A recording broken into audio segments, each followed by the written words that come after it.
So welcome today. Welcome everyone.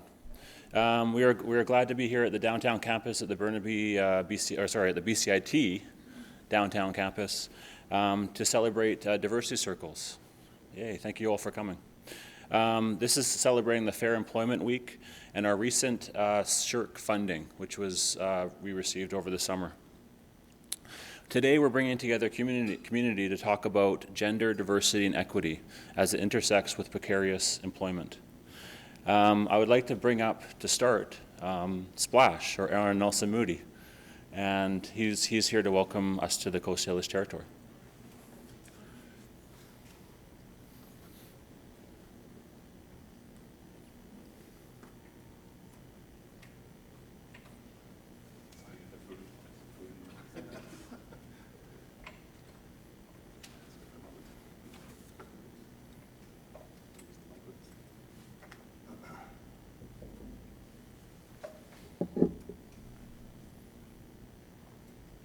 No, Sam neef kun tochsan i chola tinsna tina chantla chiachamas och milk pulpen queensna.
Sam, so you're going to get me?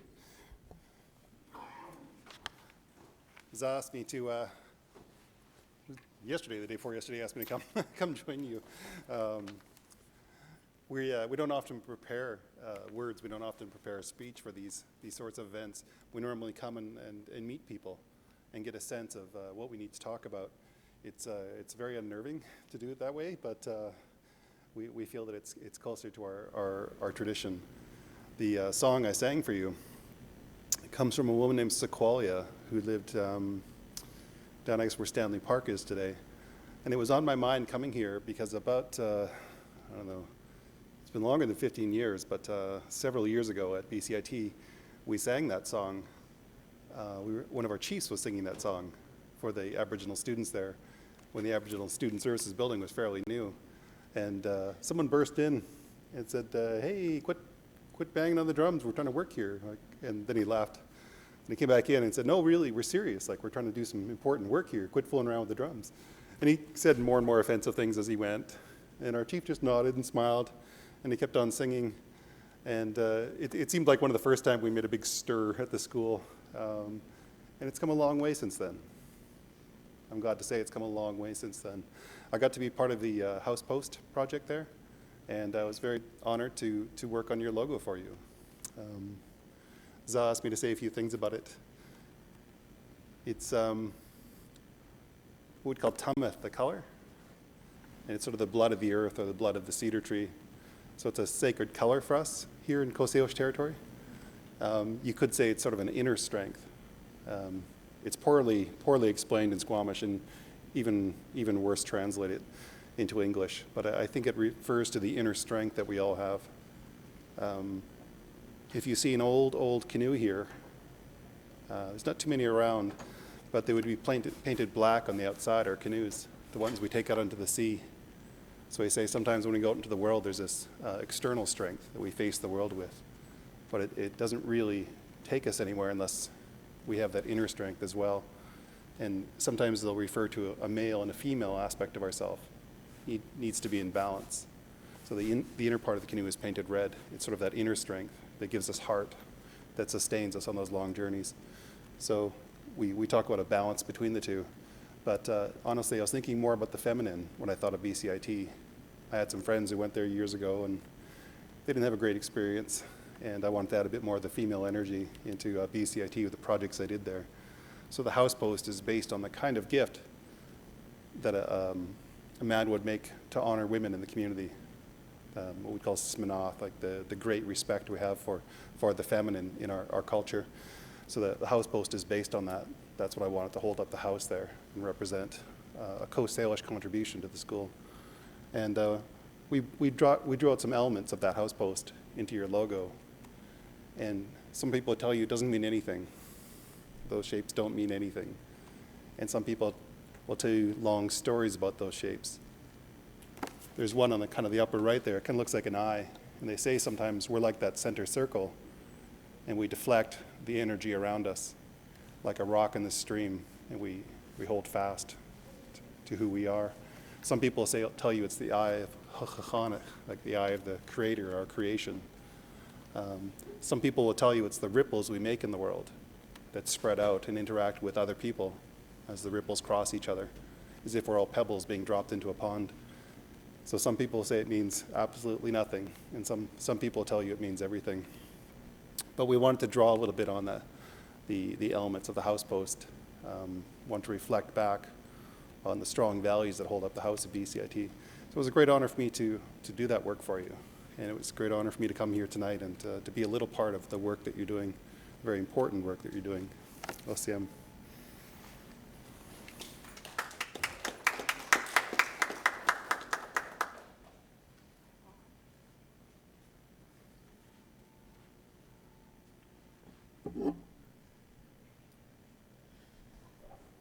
I'm going handheld. Good?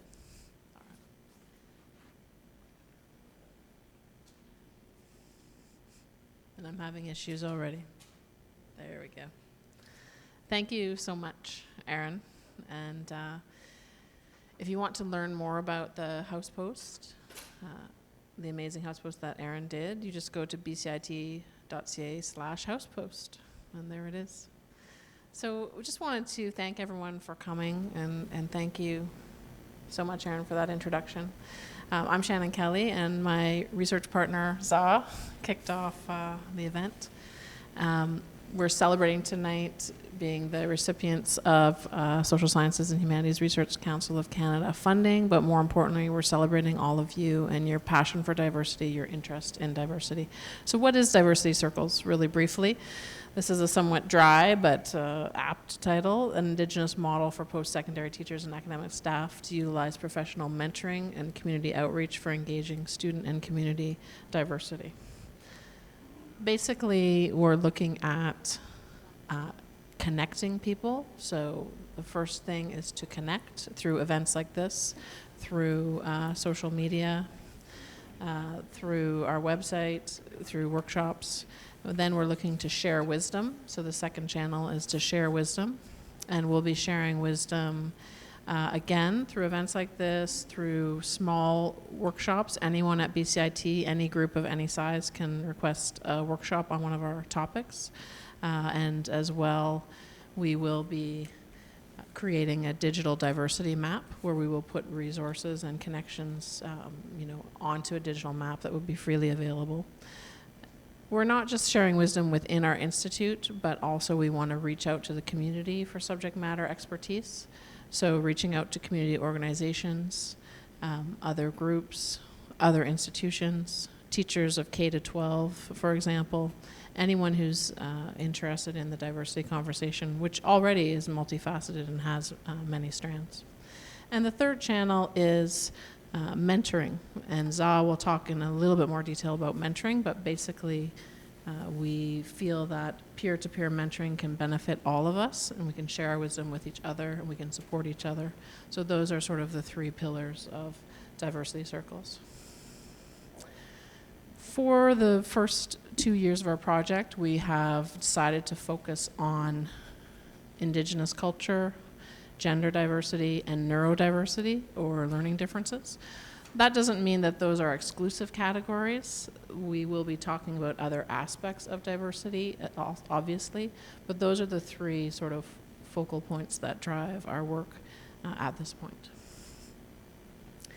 And besides the Social Sciences and Humanities Research Council of Canada, and we're very happy to have that funding, so SSHRC, as it's called, has actually given us $150,000 over 2 years to run workshops, to create the digital diversity map, to create the connections and create the peer-to-peer mentoring program, as well as reaching out into the community and into industry for partnerships. But it's also a true partnership with our Faculty and Staff Association. So the FSA is a true partner in this endeavor. And BCIT, the institute itself, has also stepped forward to partner with us on that. So I wanted to acknowledge that. So as I said, Za's going to talk a little bit more about the Indigenous framework, which guides all of our activities, and a little bit more about mentoring. I'll try this one out. Yeah. So thank you so much, Shannon. My full name is Za Derek Gamal Joseph. Za is actually after my uncle, Za Williams. Gamal is my grandfather, or Aba in the Dachau language. I'm a member of Clauston Nation. I'm of mixed descent, so I do have an Irish side and a First Nation side. So I do like to acknowledge both those of my background. To say a few words as well about Aaron, or Splash. His spirit name, or Indian name, is Splashing Eagle, and he is also a co-applicant of the SSHRC funding. The reason why he's, as you've seen, he's a big part of it, but he's also guiding us on our framework and acknowledgement of the Coast Salish and Indigenous peoples of the Lower Mainland here, which BCIT does reside on. So we do look at that as sort of the ground or framework of our model, is looking back to the logo that he has created, and we use that as an acknowledgement of the Coast Salish territory within our project. So I mention that because the model that I mentioned is a concentric circle model, and we've looked at some Anishinaabe teachings through an academic who's helped us as well. His name is Andrew Judge. But this layer looks at essentially BCIT and the identity of BCIT and the diversity model within the middle, and then we go through the layers outwards. So essentially it's a living model, so we're going through the process of that now. And the framework itself, we do start at a point, never really finishing within the circle, but we do start, and right now we're looking at the layer 1 and 2 of the framework, and really looking at the layers of faculty, staff, family. Within layer 1 itself, it's really looking at developing the shared perspective. So looking at groups such as this and coming together and really forming a shared perspective. Because if we look at our 3 circles, we really are together on a lot of these topics, right? And within such a large organization as BCIT, it becomes a bit challenging because we're all in different departments, and I'll use the word silos just to get that point across. But we do have that silo sort of mentality because we're such a large organization. Diversity circles is really and the layers that we're going through is really meant to spotlight these areas or circles, and also support the areas and the overlapping knowledge that is within each. So when we mention layer 1 and layer 2, it really is that starting to identify what is happening on campus, who are experts within these different areas, and also beginning to build mentors from each of these circles or each of these workshops that we hold. So as we move forward, that's what we'll be starting to launch in the new year, is looking at the circles and the representation of mentors within each of the circles and workshops. So this is exciting.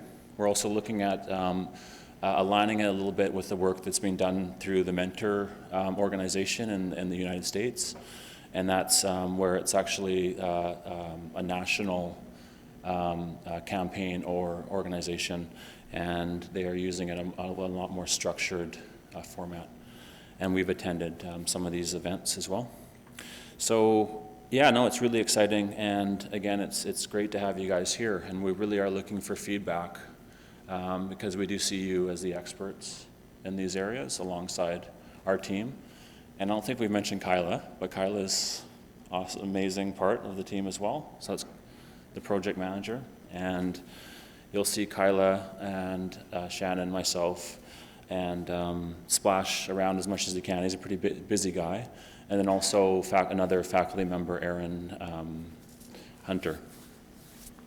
So I will stop blabbing on now, and I'll pass it on back to Shannon.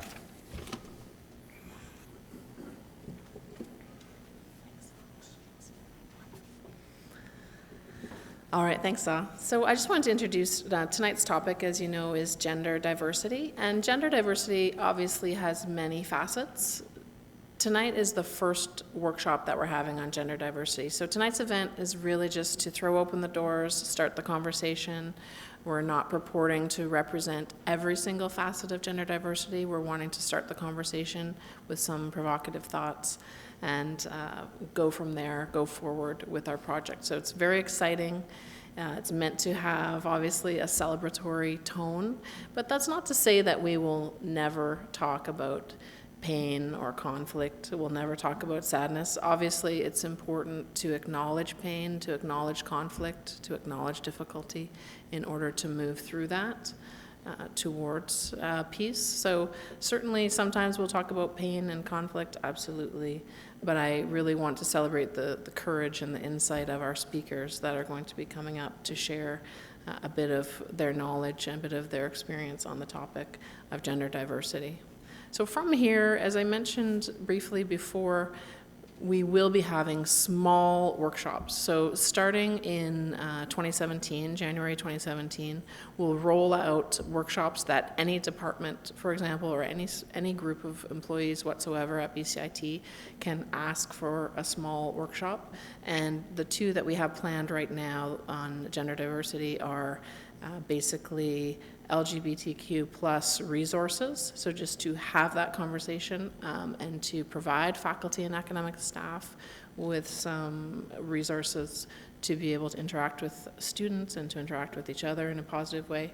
And the other workshop will be on underrepresented or disproportionate culture within our classrooms and within our institute. So in other words, some programs at BCIT, for example, have a very small number of women. So engineering programs, computing programs have very few women in them. So we want to have the conversation of how can we build up the positive culture to include many different gender diverse groups. So that other workshop will be on creating the positive culture in your classroom and in the halls of BCIT, so to speak, to and to partner with. There are many people at BCIT and many groups already having these conversations, and we will always strive to have those conversations together, but certainly small workshops is one way to do it, and then to move that onto the digital conversation, as I said. So the last thing, I'm going to turn the floor over to our project manager, Kyla, to tell us what to do with all the cool stuff we have on the table. So we've got like brightly colored markers and stuff that looks really interesting. I also want to say that more people RSVP'd to this event than are actually here. Therefore, there's lots of food. So I don't want people to feel chained to their chairs at any time. These are people are doing lightning speeches, like 5 to 6 minute speeches, so it's okay. You can walk over and have some food and fill your plates and have coffee. Please do not be shy about the food. Before I introduce the first speaker, I'll turn it over to Kyla to tell us what kind of doodling and stuff we get to do. Thank you, Shannon, and welcome to everybody. A couple housekeeping things. If you haven't silenced things that make noise, please do that. And again, like Shannon said, just get up, get food. I did just ask, and washrooms, for those of you who don't know, are down the hall, left or right, depending on your choice of washrooms. And so, as Shannon said, there's lots on the table. The stuff that has a lot of text on it is probably there for you to take and read at your leisure. You don't need to consume that all now. There's writing pads for you to write, doodle, take with you. But the two things I want to draw your attention to, well, first of all, there are pens and markers, so make your preference choice. Some are pen people, some are not. These big sheets we've been using at all of our events, and we just encourage people to write on them some of the lessons you learn, maybe some of the actions you'll take, and how you're feeling. And you can just do that throughout the event. Like when something fits those categories, just throw it down on the sheet. You can share sheets with people or take your own if you're more inclined that way. And then the other thing, and this is in the hopes that we'll have time for some conversation afterwards, these sheets are kind of like, so many of you have probably done the bingo activity where you walk around and try and get people to, oh yes, have you ever eaten an apple? Yes, great, sign the box here. These are more just conversation starters for you to have with each other, particularly part of why we have name tags is to encourage you to go up to people you may not know. If you do participate in this, please put your name on it and some contact information in a legible way, and we will draw for a prize when we're back at the office as well. And that's it from me. Back to Shannon and Zah.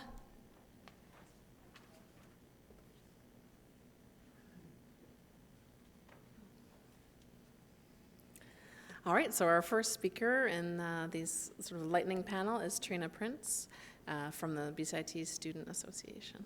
Thanks, Trina. You can go handheld or recorder. All right, perfect. So I'm here to talk to you. Do you want me to flip this over? All right, there we go. This is me. So I'm actually with the Student Association at BCIT, and I'm their events manager there. But I'm actually here to talk to you about a different role that I've taken on at my time at BCIT. 3 years ago, I actually worked for BCIT itself, and I've recently moved over to the Student Association. But when I first started working at BCIT, I attended the Vancouver Pride Parade. And when I was there, I was watching and I saw SFU pass by and UBC, and I was so excited for BCIT to pass by. I was new to the Lower Mainland, and I really was excited to see the institution that was going to represent me, and it never came. We didn't have BCIT walk by, and I was a little disappointed. And so I went back to work actually that Monday, or Tuesday, because it was a holiday weekend, and I was like, why weren't we in the parade? How can we make this happen? And my boss was actually telling me that he was on a committee that was trying to get it running, but just with everyone being so busy, they needed someone who maybe had the oomph behind to sit down with the committee and really work on it. And so that's when I joined the Pride Parade Committee at BCIT and quickly became the co-chair actually with Wendy. And when Wendy and I work together, we make things happen. So the following year, for the first time ever, outside of Evolution has been involved with the Pride Parade, but it had been a couple years since. And so for the first time ever, BCIT as a collective was involved and was in the Pride Parade, and we have been for the last 3 years.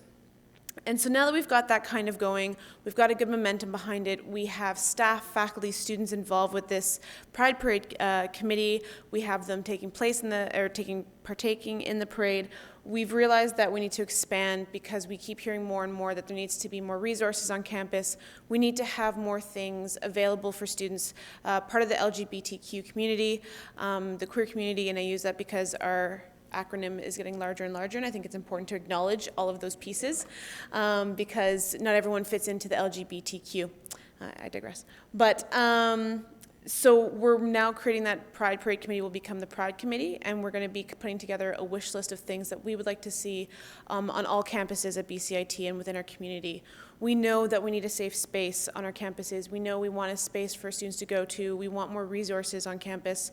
There are some resources for them. Any students that may need to talk to someone about identity, gender, anything, we have counseling services available for all of our students.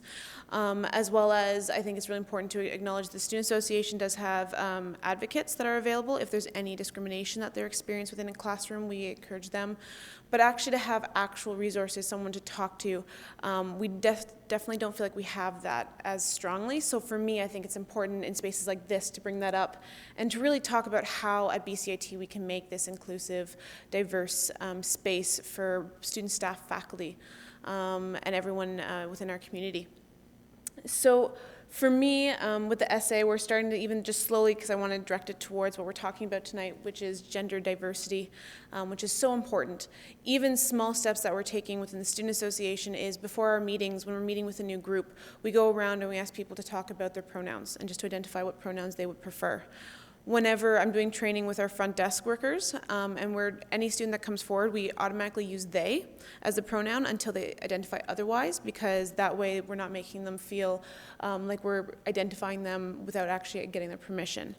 So small steps can really make strides and make students feel welcome. We've actually had a number of students come up and say thank you. There's actually 2 specifically that I, off the top of my head, that have actually said thank you because now they feel more included.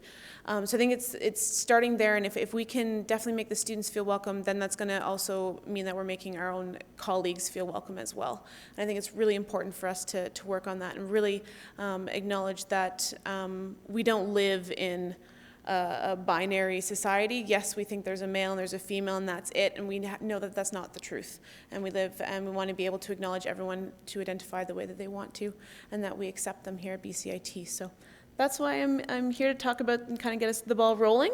And so I've actually kind of become, because there's lots of questions coming forward about pride, about definitions, about how to be inclusive with students. So I really encourage anyone to actually approach me if they have any questions. If I cannot answer it, I definitely know resources that I can direct them towards.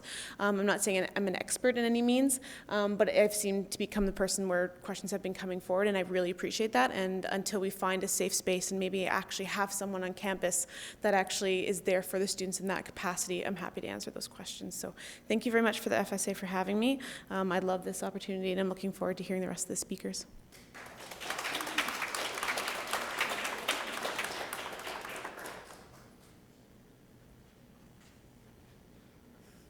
Thank you so much, Trina. Thanks for that. And yeah, definitely, I think we'll have a few minutes at the end of the event. So it was nice of Trina to offer to be the go-to person, and she's also easily contacted through the BCIT Student Association website contact list, so that's great. Now it's my pleasure to introduce Cheryl Thomas, who is a BCIT Aboriginal mentor within the Aboriginal mentoring program that ZA actually piloted and founded a few years ago. Very successful mentorship program for Aboriginal students at BCIT. And she is a student in the construction management program.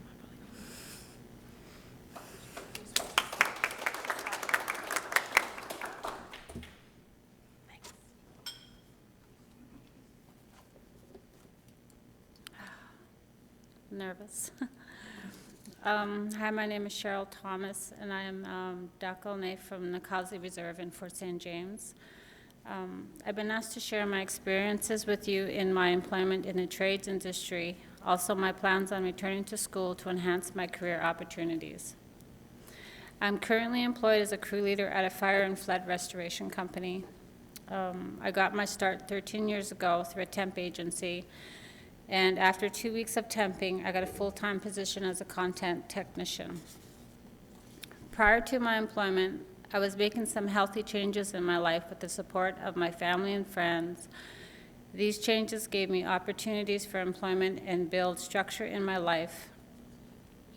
Working as a content technician, I was able to learn valuable skills as a worker and as a person. My job consisted of working in residential and commercial buildings. My job duties were to pack content, structure cleans, mold, and asbestos remediation. During that time, I worked alongside insureds and project managers. Gradually, I started developing new skills that took on new challenges to help me progress in becoming a content crew leader. With these skills, I needed to know more knowledge about the work I was doing, so I took some courses along the way, such as First Aid Level 1, Asbestos Abatement, Fall Protection, and Forklift, amongst many others. Taking these courses has helped me gain confidence in myself and encouraged me to move forward in my position and in my career. I've had to build and maintain a strong work ethic to help me strive to be a positive and productive and effective worker. I eventually became a crew leader and have been in this position for the last 11 years. I have established the abilities to lead large jobs and crews up to 25 people. During the floods in Calgary in 2013 and fires in Fort McMurray of 2016, I was in charge of leading strong teams to help with the cleanup and restoration of family homes and business owners. Through my experiences and knowledge I've gained through my employment, I've committed myself to go back to school at BCIT in January of 2017 to become a project manager. I've taken steps with upgrading this year with completing my English and currently doing my math. These two classes are requirements to enroll for construction operations and construction supervisor courses, which is 2 years part-time. With my determination, passion, and supports, I am confident I will fill my commitment to follow through with my goals to becoming a project manager with the courses BCIT has to offer. I am truly grateful for my family and friends for their support they have given me.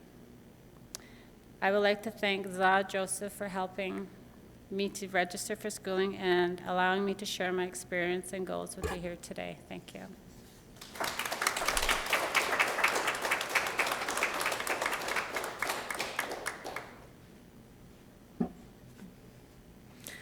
Thank you so much, Cheryl, for sharing your experience of being a strong leader in your profession. We really appreciate that, and congratulations on moving forward. Oops, it's gone crazy. Now I've really messed up.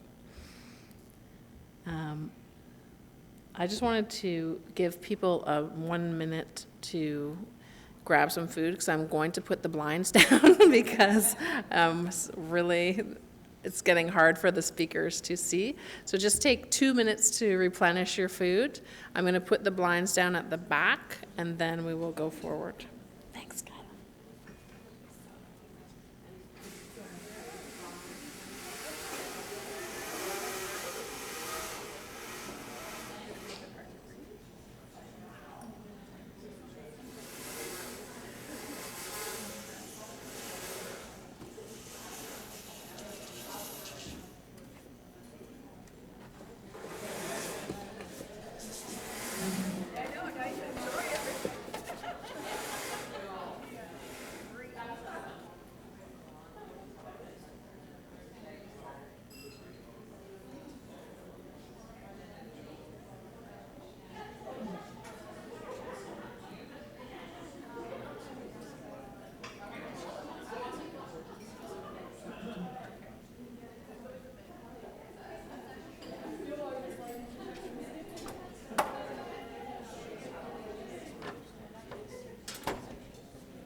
Okay, thanks everyone. That was a great little interlude. Thanks for indulging me. I was blinded by the sun, and also I'm happy to see everyone eating more, so and chatting.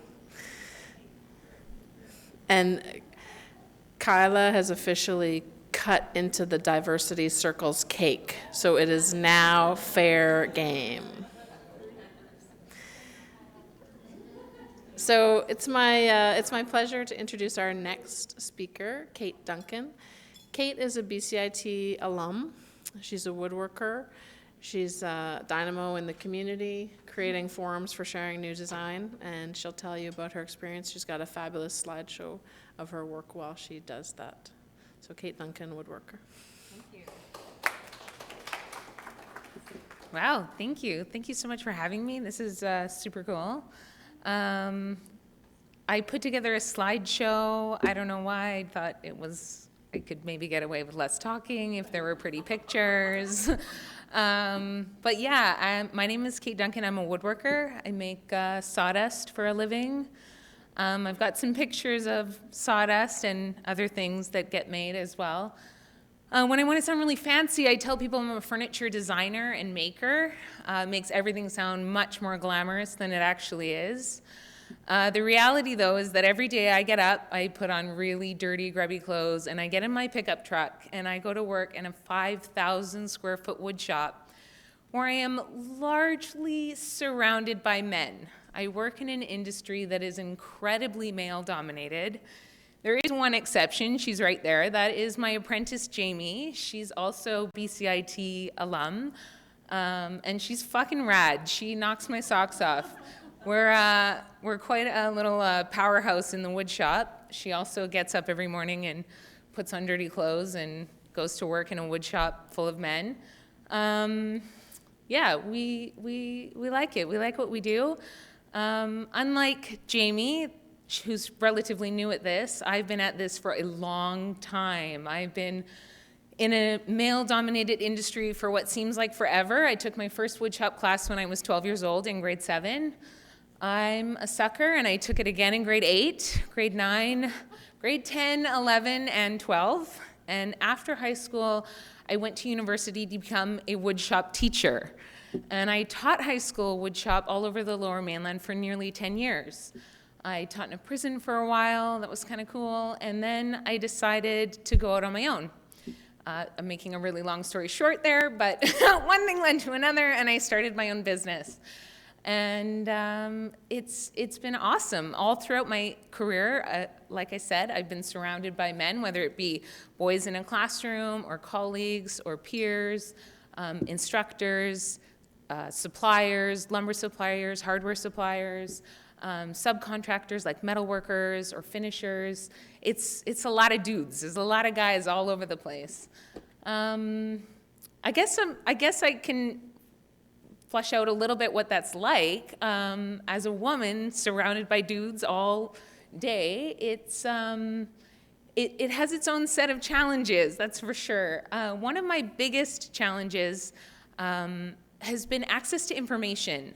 So really finding information, how to do this. This is something that I love. I don't know why, it just is. How do I learn how to do it?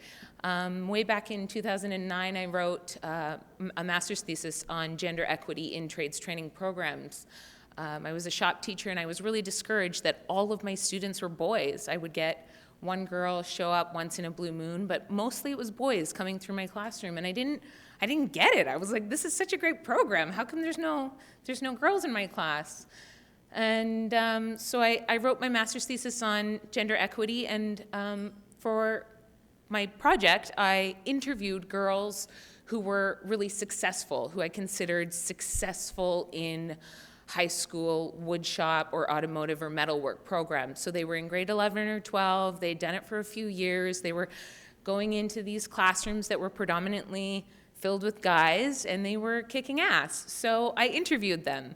And one thing that they said over and over and over again was that they had to change to be there. They had to make some kind of change, and they all said something different. They said they changed the way they walked, they changed the way they talked, the way they dressed, the language that they used, they changed the way they laugh. I remember it like it was years ago, but I remember it like it was yesterday because it kind of hit me like, oh shit, I do all those things too, and I didn't even really realize it. But here were these girls telling me all of these changes that they had to make in order to take these classes to gain the knowledge that they needed to be successful in a field that they wanted to be successful in. And I thought that that was really, really weird. I thought that that was interesting, somewhat problematic. I don't want to get into the huge can of worms that is the problems that are associated with assimilation, but I thought it was interesting that these girls felt the need to assimilate to this boy culture that they were presented with in these classrooms. I think it's something that we can be aware of when we're working with girls and women who are in programs that are predominantly male. I think it's something to be aware of, that they have probably felt somewhere along the way that they've maybe needed to assimilate, that they've maybe needed to shift the way that they do things in order to be there. And I don't know if we're going to change that overnight or if that's ever going to happen. Sometimes I feel like it's never going to happen. Hopefully it will one day. But I think it's something to recognize and something that we can be aware of, that is an extra challenge that girls and women face when they enroll in a classroom that's predominantly filled with guys. Yeah, I don't know. I think that's all I really had to say. Thank you so much for having me. Yeah, great.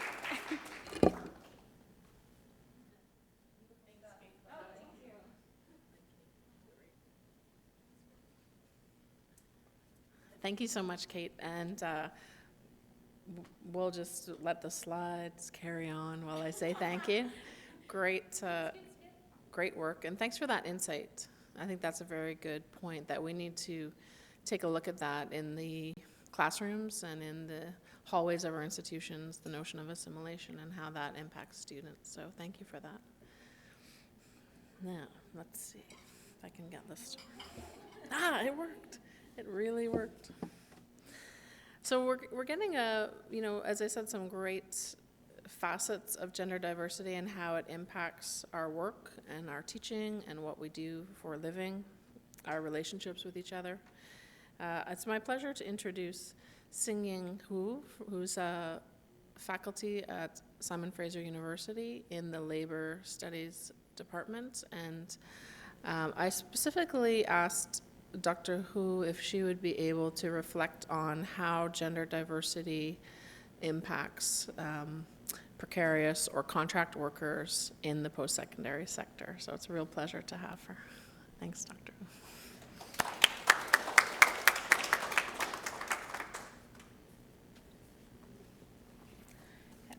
Thank you, Shannon, and thanks everybody for being here. In talking about the topic, and I'm also talking about my own situation. So I'm a sessional inspector as well. So my topic today is gender and precarity in post-secondary education sector.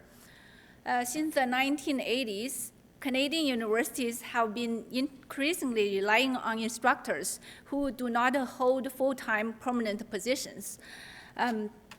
Although their titles vary from sessionals, contract, part-time, or adjunct faculty to limited-term appointments, these instructors are all precarious academic laborers. National data on part-time faculty is still rare. The Canadian Association of University Teachers, also called CAUT, made estimation based on the National Labor Force Survey of Statistics Canada. So here's the table. From this table, you can see the first line, that permanent full-time faculty, the ratio So in 1999 was about 80%, but in 2010, the ratio dropped to 65%. At the same time period, the temporary part-time increased. So the ratio increased from 6.9% to 15.2%. In different provinces, the situation may be slightly different. But as a whole, the ratio of short-term contracts to full-time tenured positions is on the rise. So I have two charts here. And I also got from the COT Bulletin. So here you can see that since 1999, the number of contract staff has increased 200%. So that's compared to the 14% of increase of regular professors. Currently, the contract staff account to 33% of the teaching faculty across Canada. So in Ontario, according to a recent survey, short-term appointments increased more than 68%. That's between 2001 and 2010. Across Canada, it is estimated that over 50% of university courses currently are taught by non-full-time instructors. So that's about 1 out of every 2 undergraduates is taught by contract staff. In terms of gender difference among contract staff, contract academic laborers are disproportionately women and people from other marginalized groups, such as LGBTQ and ethno-minority groups. As a COT Bulletin mentioned, queer faculty, faculty of color, and women are more reflected among the precarious workforce in comparison to the tenured workforce. And the structural discrimination, institutional racism, and homophobia have caused these inequalities. A recent survey titled Precarious U Contract Faculty in Nova Scotia found that a majority of respondents, 57%, self-identified as female. It's worth noting that while women are overrepresented in non-full-time academic staff, the percentage of full-time women professors in Canada is still remarkably low. Only accounts for 33.9% of all female university teachers. And among 28.7% full-time professors at all ranks, only 15.1% are women. How does the rising precariousness or precarity affect academic laborers in general, women in particular? The first is income. Income is considerably low. The above-mentioned Nova Scotia survey found that 36% of respondents were living paycheck to paycheck, and that women were more likely to be economically insecure and without additional income support. Usually, contract instructors earn about $6,500 per class, which means that the wages fall below minimum wage if counted on hourly basis, considering they put like 60 to 70 hours per week into work. So depending on the faculty, the salary of professors at most Canadian universities ranges between $80,000 to $150,000 per year. But a contract instructor teaching the same 4 courses can only make $28,000. So that means contract staff can only earn 1/3 of the regular professors. What about benefits? So compared to full-time professor, contract academics have very few benefits. They have no drug insurance, no dental insurance, no pension, no sabbaticals and opportunities to advance, library privileges, offices, and access to grants.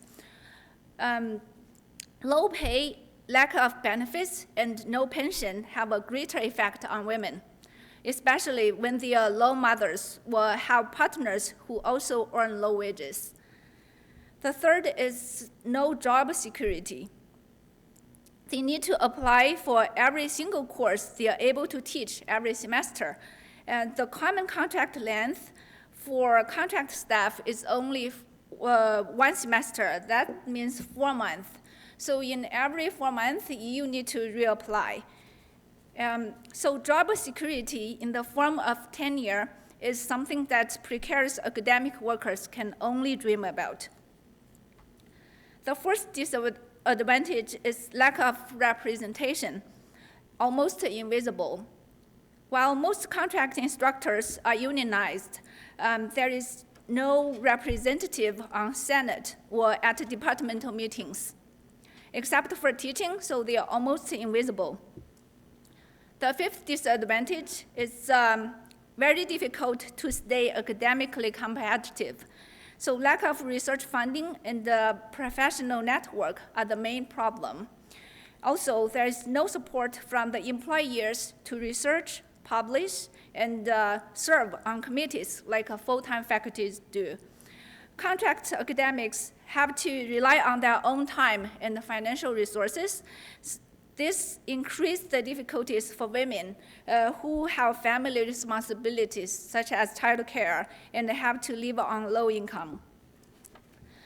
Sixth is persistent, overt, and subtle sexism in academia. Contract academics in precarious employment situations are particularly vulnerable. Teaching evaluations, also called student survey, student opinion surveys, can have devastating effect by discriminatory attitudes. Many studies have demonstrated that women consistently score lower than men in these surveys. Anonymous comment sections also reveal the extent to which female academic staff can be faced with attitudes ranging from mild disrespect and objectification to outright taunts and threats. LGBTQ women, racial difference, disability, and other forms of marginalization also take their difference, resulting in serious negative impacts on many contract academic laborers' working lives.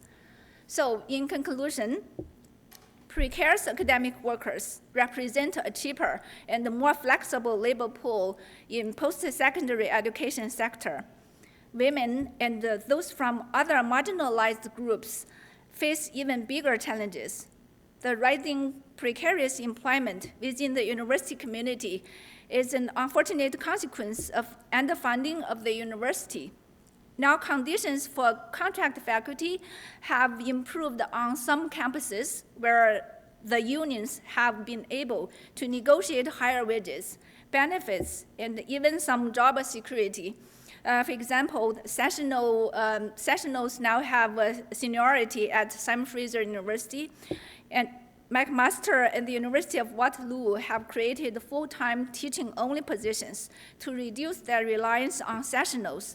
But in general, there's still a long way to go in order to improve the situation. Thank you.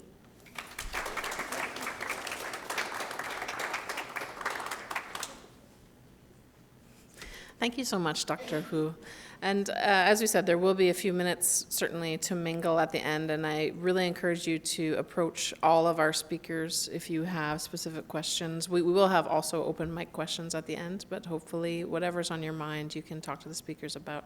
I was thinking about when Dr. Hu was talking, all of the speakers tonight have referenced, coming into classrooms that might be not necessarily the most comfortable culture, and then I thought, isn't it interesting that the sessional faculty or the part-time instructors, might not have all the resources that they would prefer to have to support our diverse students. So the two do go hand in hand to a certain extent, and that's quite interesting result of the panel tonight. But I digress. I'm really happy to introduce our last speaker in this lightning round. Kenzie Woodbridge is FSA Director, a Faculty and Staff Association Director. She is a full-time permanent employee here at BCIT in Web Services, and she's going to provide her perspective on her career. Welcome, Kenzie. Hello. Yes, I'm Kenzie. I know many of you people, but not everybody. And yes, I'm feeling a little nervous, actually. But when Shannon first asked me if I wanted to speak at the event, my immediate thought was that I didn't really have anything to say. But, of course, immediately that was followed by the sudden realization that, yes, it is probably not a coincidence that I've been a person who has struggled with gender identity in various ways, and that I have also been a person who was precariously employed for around a decade in my 20s. There are many things that I could have spoken on about this topic, so this is not the only thing I could have said, but this, we have to rein it in. It's 5 to 7 minutes, so there you go. Anyway, for me, and I suspect for many people, the relationship between my gender or my gender identity or all of that and my precarious employment, my experience of that, is sort of complicated and subtle. So this is sort of a personal narrative. So first, I guess I should briefly explain my identification with gender diversity. I see it as happening on sort of two fronts. One is that I identify as either genderqueer or non-binary, which means that I do not experience myself as either strongly male or strongly female. My preferred pronoun is they, if you really want to see me smile, but she is always acceptable as well. Having these words for myself and feeling that I was allowed to use them is actually very recent, but that sense of myself not fitting in those ways, it has been a constant throughout the whole of my life. So my deepest wish was always just to be seen and understood as a person, with gender being treated as the irrelevancy that it really felt like to me. The other way in which I identify with this topic is also that for the last 12 years, I've been working in a part of BCIT in the IT department where women-ish people like me are a bit of a minority. I have a department, a sub-department, it's 13 people, and there are only 3 of us who are women.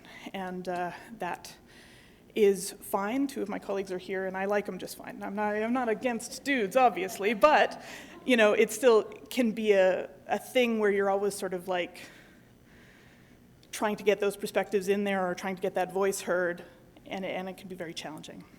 But anyway, back to the other part. As I said, it's a personal narrative, but it comes back around to the connection. I promise, I will connect the dots for you. So growing up without words for the gender identity that I have, I never felt right, but I also never felt totally wrong. So being identified as a girl was not strongly wrong for me the way that it is for some gender diverse people, but neither was it quite right. If others treated me badly because I was a girl, that was wrong because they were treating me badly. But if they treated me well because I was a girl, that was wrong because I wasn't quite a girl either. High school was, I am not unique in this, a complicated torture. Bullying in my school in particular was very rampant and quite brutal, and was frequently directed at those of us who transgressed gender norms one way or another, as I often did without intending to. Reporting bullying did nothing. The few times I reported, I was told to ignore the primarily male bullies so as not to invite further abuse. Spoiler alert for anyone who hasn't yet gotten this memo, that's terrible advice. Don't ever give anyone that advice. That's the wrong advice, my friends. I won't go into detail because it's not necessary, but suffice it to say that school was something I survived barely, rather than a place of learning that inspired me to think about my future. And so in grade 12, when my peers were applying for university and for scholarships and bursaries, I did none of that. After graduation, I drifted around for a couple of years, with my parents growing increasingly kind of desperate that I, make something of myself and fulfill my potential. Eventually the pressure became enough that I agreed to go to college almost at random. it seems. I chose to do a one-year certificate at Douglas College to become a legal office assistant. At the time, I would have said I chose it because I could already fulfill the graduation typing requirement of 60 words a minute, and because the description said that it had excellent opportunities for employment. But in retrospect, I think there's quite a bit more to that choice. My association with school was that it was an incredibly unfriendly place and that it was exhausting. So I had to choose something relatively unchallenging so that I could conserve my resources for all of the emotional work that I thought I would probably end up having to do. And now that I look back on it, and this was an insight I had today, I also think that I chose a primarily female program so that I could avoid the casual male abuse that I had experienced in high school. So it was a safe place. I graduated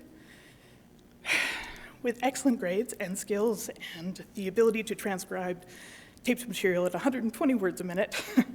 I applied for 10 jobs, I interviewed for 3, and I got an immediate offer. So the program catalog hadn't been lying about the excellent opportunities for employment, but wasn't quite as forthcoming about how poorly paid my chosen profession was. So even after the raise that came at the end of my 6-month probation, I could not expect to make more than $20,000 a year, or around $12 an hour, 40 hours per week. And I think that's no coincidence. Also, the fact that the career is incredibly female-dominated. Like, we know statistically that jobs that have primarily women in them do tend to be lower paid. And also that when women go into careers that are male-dominated, the pay comes down because as a society, we just want to pay women less no matter what they're doing. I did well at the technical skills of the job, but was several times told sort of vaguely but intensely to do a better job of dressing for the office.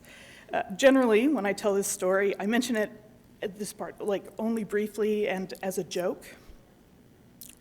But in truth, it was one of the most stressful periods of my life, and almost entirely due to the clothing and the required conformity to gender norms.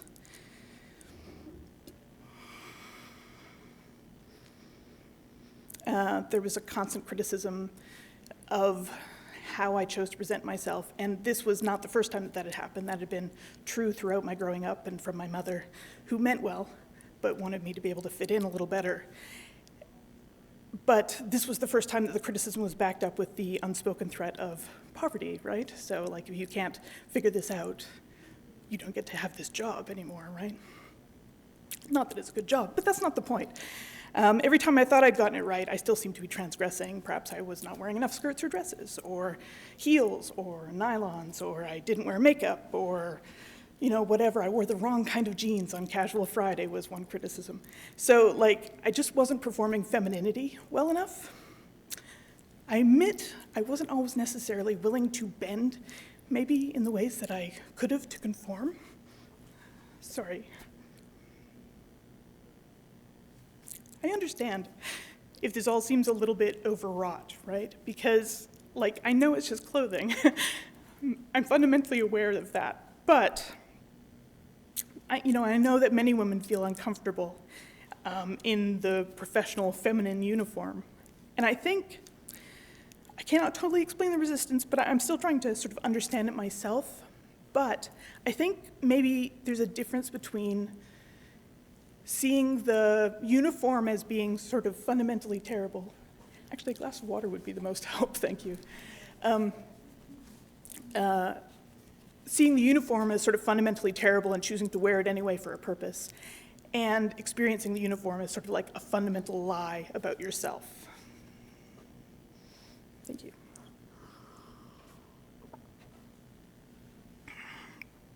I had that job for an uncomfortable and stressful 9 months before they fired me, or rather, they laid me off, although they fired me, basically, but, that's how it goes. And although it was understandably coded, the issue of how I dressed was a significant part of why I had to go. I was told I didn't fit into the office culture, and I couldn't put forward the image that they wanted in their law office.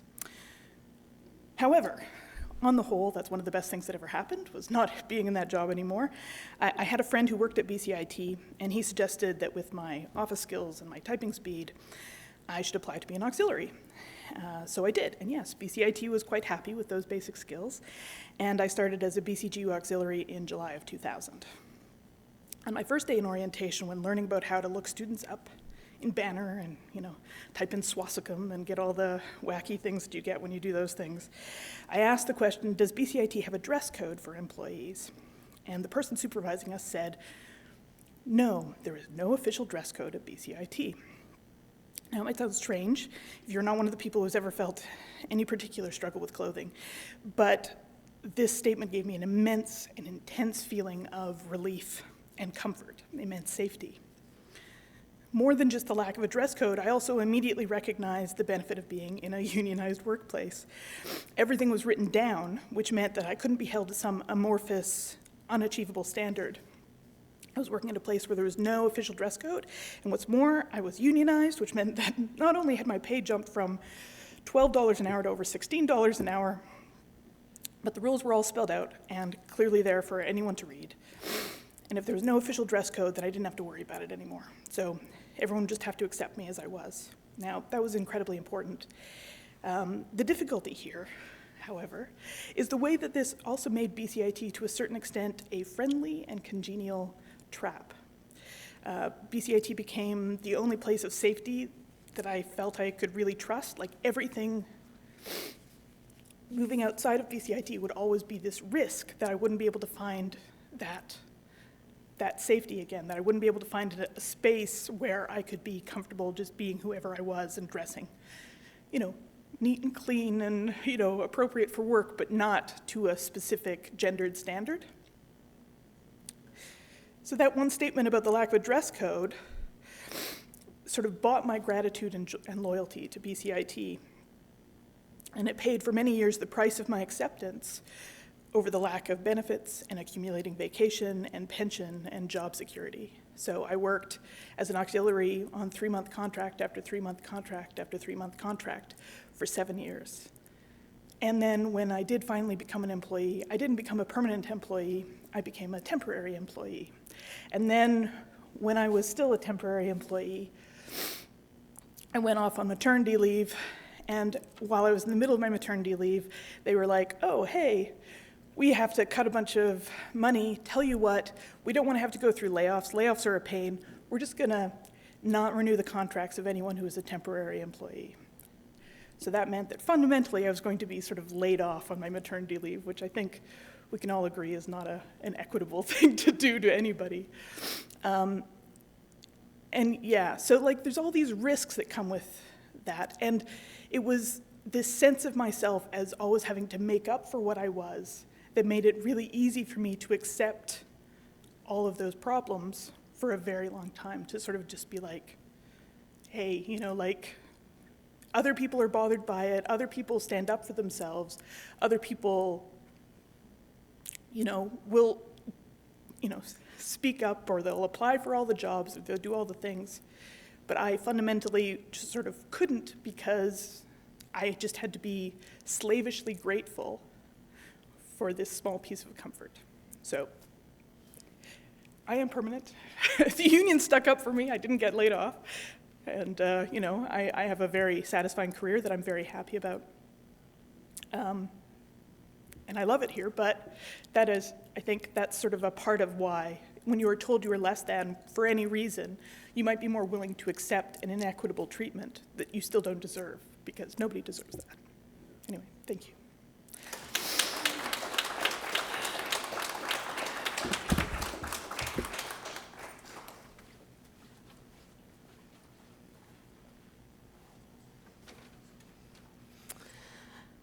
Thank you so much, Kenzie, and thank you for your courage in sharing those experiences with us. Really, really thank you.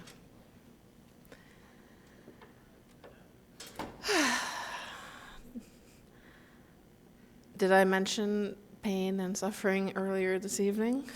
Thank you, for sharing with us how you followed that journey, and I'm really, I'm really happy for you, because I know you're a great fighter for the union, an amazing employee in ITS. So thank you, Kenzie.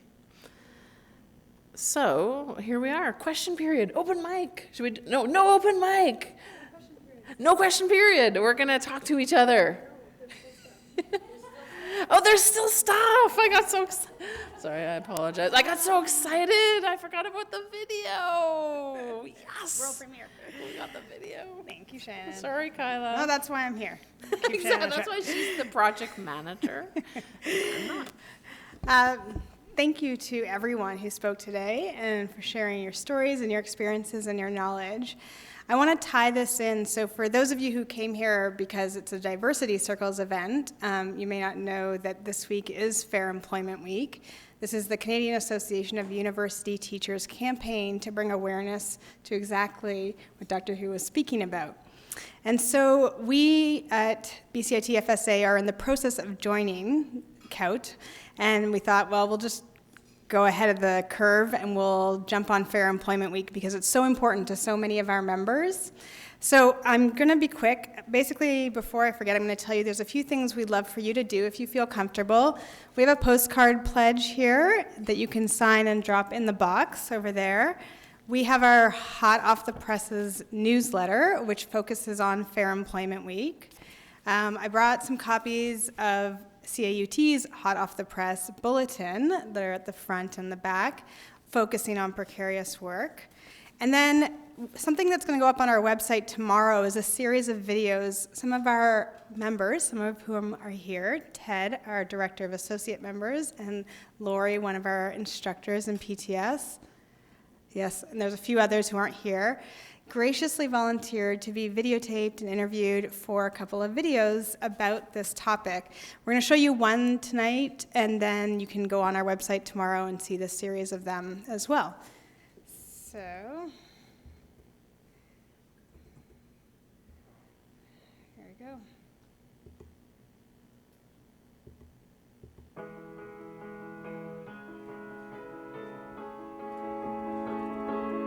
Definitely the fact that we don't have an office to bring them to can be challenging. We're having technical problems. Do you know why? Let's see if we can adapt. Is it because the PowerPoint is still open? Yeah, they click on Chrome. Okay, go back to the other video.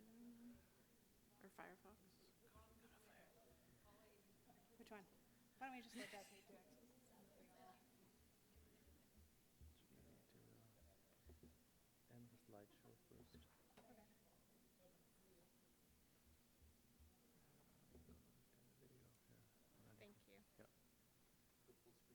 Especially if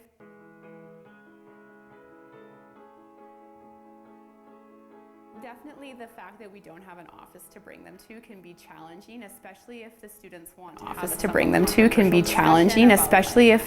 want to have a somewhat controversial discussion about like a health issue or if they're upset about a grade or something like that. We're kind of trying to find empty classrooms or empty offices or, you know, a private part of the hallway to have these discussions in, which isn't great. We find ourselves sitting in the hallways next to the trash cans discussing what is often personal and private matters with students. We are not provided with any office hours to do that, and I can say among our more than 20 instructors in our program that I think everyone gives a lot of themselves to meet with students outside of class, which is all essentially volunteer work. I have to not only go and get my equipment from the AV, I also have to haul it back at the end.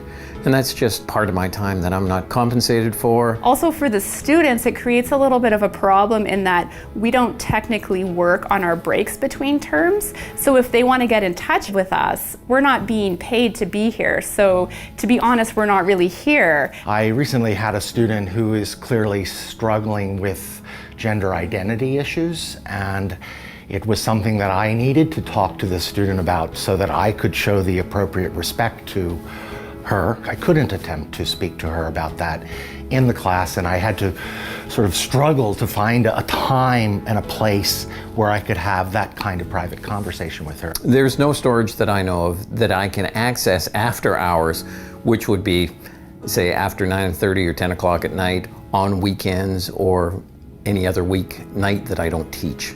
There's no place for that. It's hard for me to find a photocopier that works or isn't already occupied. It's just really quite endless to list all of the things that we don't get that I believe are essential to the quality of our instruction. It's not just that my life becomes harder, but what I can give to my students becomes diminished.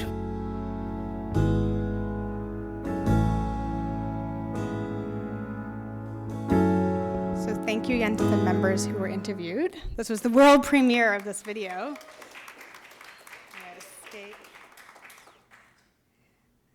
So, before anything else, like I said, you can go online and see the other ones. That one focused on space and facilities. We have another one focused on job security and the question of contracts ending and having to be renewed. And then we have a general overview one. So please go on our website, bcitfsa.ca/FEW, and you can share them and send them around and send them to everyone you know so they can see them. I'm just going to pass it back to Shannon. I think in terms of Q&A, in terms of the time, I think it makes sense for folks to mingle and talk to each other and go up to speakers and talk to them if you have any questions. But I know that Shannon and Za want to close out. Thanks so much, Kyla, and thanks again, everyone. It's really a pleasure and honor to have you here. We are mindful of the time. We do want to stop at 6 for sure. People like me, their parking will expire at 6, but that's okay. I'm not worried. Please, not at all. Please take a minute, if you have a minute to spare to, reach out to a speaker whose words meant something to you, just to say thank you, just to hug a colleague. Just take a minute. I know that we need to disperse, but if you have 1 minute to give, just take a moment to acknowledge someone. And Za, did you want to add anything? Oh, and please take some food home with you. Please, I'm begging you, take some food. No, just thank you everyone for coming, and we'll send out more invites in the future. Get involved, and we'll show you ways to help out and get involved through the circles. So thank you so much for coming tonight, you guys.